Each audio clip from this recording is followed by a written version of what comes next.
बिस्मिल्लाहिर्रहमानिर्रहीम। एक मरतबा हज़ूर नबी करीम सल्लल्लाहु अलैहि वसल्लम ने एक देहाती से घोड़ा ख़रीदा। आप सल्लल्लाहु अलैहि वसल्लम ने इस देहाती से फरमाया, मेरे पीछे पीछे चले आओ। ये सौदा दरअसल रास्ते में हुआ था। वो जगह नबी करीम सल्लल्लाहु अलैहि वसल्लम के घर से कुछ फ़ासला पर थी। इस वक्त कीमत आप सल्लल्लाहु अलैहि वसल्लम के पास मौजूद न थी, चुनांचा कीमत देने के लिए आप उसे साथ ले चले। आप सल्लल्लाहु अलैहि वसल्लम ज़रा तेज़ तेज़ कदम उठा रहे थे ताकि जल्द घर पहुंचकर उसे रकम अदा कर दें। दूसरी तरफ देहाती ज़रा सुस्त सुस्त कदम उठा रहा था, इसलिए आप इससे कुछ आगे निकल गए। इस दौरान कुछ लोग इस देहाती से घोड़े का भाव ताव करने लग गए। इन्हें ये बात तो मालूम नहीं थी कि नबी करीम सल्लल्लाहु अलैहि वसल्लम इससे घोड़ा ख़रीद चुके हैं। किसी ने इस घोड़े की कीमत ज़्यादा लगा दी, इसलिए देहाती वहीं से पुकारा, आप ये घोड़ा ख़रीदते हैं या नहीं, वरना मैं दूसरों के हाथ बेच देता हूँ। रसूलुल्लाह सल्लल्लाहु अलैहि वसल्लम ने देहाती की आवाज़ सुनी तो रुक गए, यहाँ तक कि देहाती आप सल्लल्लाहु अलैहि वसल्लम के करीब आ गया।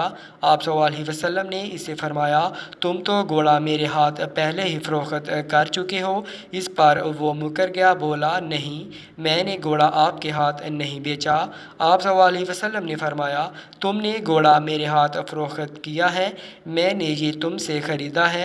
आप सल्लल्लाहु अलैहि वसल्लम ने कई बार ये बात फरमाई। ऐसे में देहाती ने कहा, आप अपना गवाह लाएं, ये गवाही दे कि मैंने ये घोड़ा आपके हाथ फ़रोख्त किया है। इस दौरान वहाँ कुछ लोग मौजूद हो गए। उन्होंने देहाती को बताया, ऐ शख्स, ये अल्लाह के रसूल हैं, झूठ नहीं बोल सकते, सच यही है तो गलत बात तू कह रहा है। देहाती अब भी ना माना। ऐसे में एक सहाबी वहाँ आ गए। उन्होंने सारी बात सुनकर फ़ौरन कहा, मैं गवाही देता हूँ, तूने ये घोड़ा इनके हाथ बेचा है। इस पर नबी करीम सल्लल्लाहु अलैहि वसल्लम ने इनसे फरमाया, तुम गवाही कैसे दे रहे हो जबकि तुम इस वक्त मौजूद नहीं थे जब मैंने इसे घोड़ा ख़रीदा था। जवाब में उन्होंने कहा, या रसूलल्लाह सल्लल्लाहु अलैहि वसल्लम, मैं आपकी बात की तस्दीक कर रहा हूँ। आप सल्लल्लाहु अलैहि वसल्लम अल्लाह के पैगंबर हैं, जो कुछ फरमाते हैं हक़ ही फरमाते हैं, इसलिए मैंने ये गवाही दी है।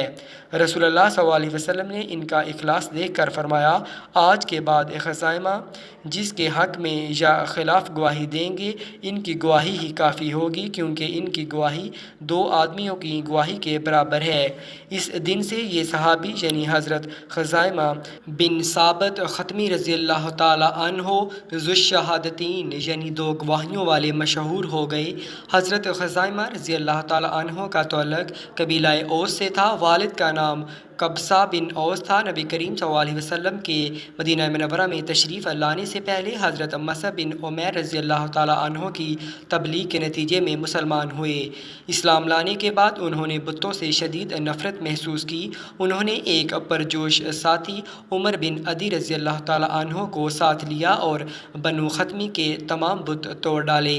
नबी करीम सल्लल्लाहु अलैहि वसल्लम मदीना मुनव्वरा तशरीफ़ लाए तो ग़ज़वात का सिलसिला शुरू हुआ। करीबन सभी ग़ज़वात में हज़रत ख़ज़ाइमा बिन साबित रज़ियल्लाहु ताला अन्हो ने शिरकत की। फ़तह मक्का के मौके पर आप इन 10,000 सहाबा इकराम में शामिल थे जो इस मौके पर नबी करीम सल्लल्लाहु अलैहि वसल्लम के साथ थे। नबी पाक सल्लल्लाहु अलैहि वसल्लम ने बनु ख़त्मी का झंडा इन्हें अता फरमाया। ये अलम लहराते इस शान से मक्का में दाखिल हुए कि इनके हथियार धूप में खूब चमक रहे थे और इनकी चमक आँखों को खीरा कर रही थी। आपको रसूल सल्लल्लाहु अलैहि वसल्लम से बहुत मोहब्बत थी। इसका अंदाज़ा एक वाक़या से लगाया जा सकता है कि एक रात उन्होंने ख्वाब देखा कि नबी अक़दस सल्लल्लाहु अलैहि वसल्लम की मुबारक पेशानी को चूम रहे हैं। सुबह उठे तो आप सल्लल्लाहु अलैहि वसल्लम की खिदमत में हाज़िरी दी और बोले, या रसूलल्लाह सल्लल्लाहु अलैहि वसल्लम, रात मैंने ख्वाब देखा कि मैं आप सल्लल्लाहु अलैहि वसल्लम की पेशानी मुबारक को चूम रहा हूँ। इनका ख्वाब सुनकर रसूलुल्लाह सल्लल्लाहु अलैहि वसल्लम मुस्कुराए और फरमाया, तुम अपना ख्वाब पूरा कर लो। ये सुनकर आप वालिहाना अंदाज में आगे बढ़े और आपकी पेशानी मुबारक को चूम लिया। देखने वालों ने इस वक्त रश्क महसूस किया कि काश ये सआदत इन्हें मिली होती, ये ख्वाब उन्होंने देखा होता। कबीला औस के लोग हज़रत ख़ज़ाइमा रज़ियल्लाहु ताला अन्हो के शरफ़ पर फ़ख्र किया करते थे। आप रज़ियल्लाहु ताला अन्हो 38 के करीब अहादीस के रावी भी हैं। आप जंग सफ़ीन में शहीद हुए।